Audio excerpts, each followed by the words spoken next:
So you open your jar of fancy-free whipped shea for hair and skin, expecting it to look like this.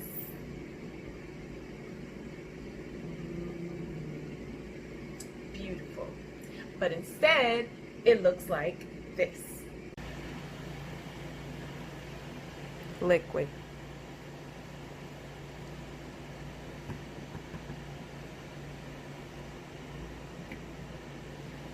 I know how disappointing it can be to have your whipped shea melt, but don't worry, it's not a total waste.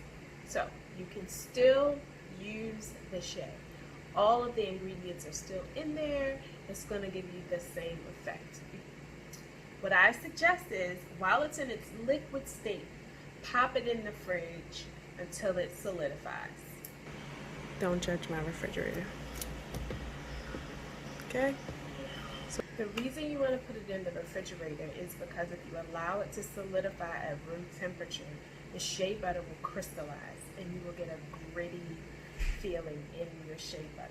So you put it in the fridge and allow it to cool just enough so that it is solid.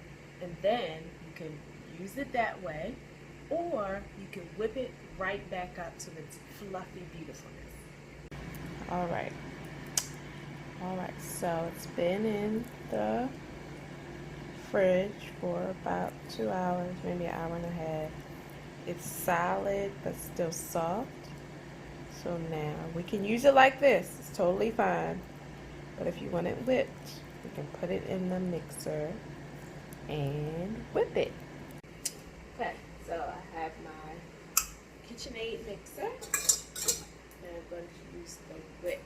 You have your whip or your hand mixer with the wired whip. Put your now solid shea butter in.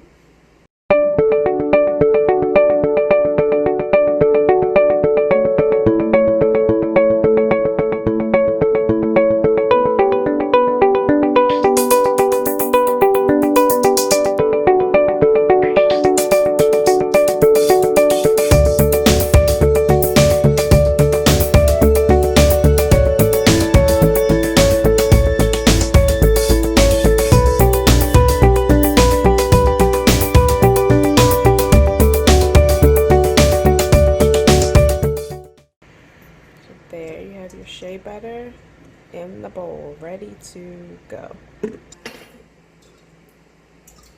Roll in my whip in, and I'm going to start the mixer.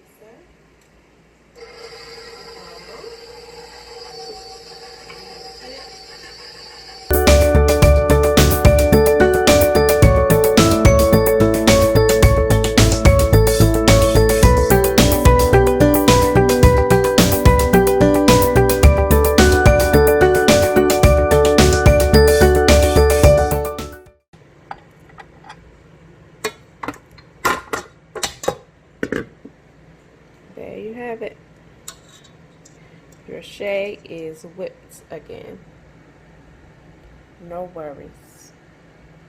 Shea butter is whipped. And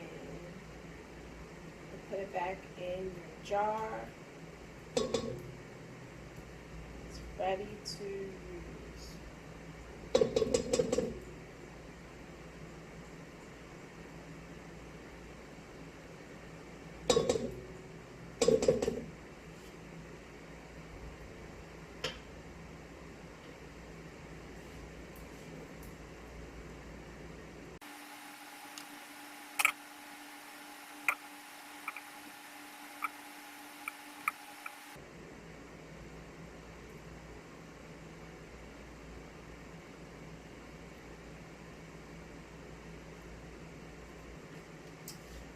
And there you have it.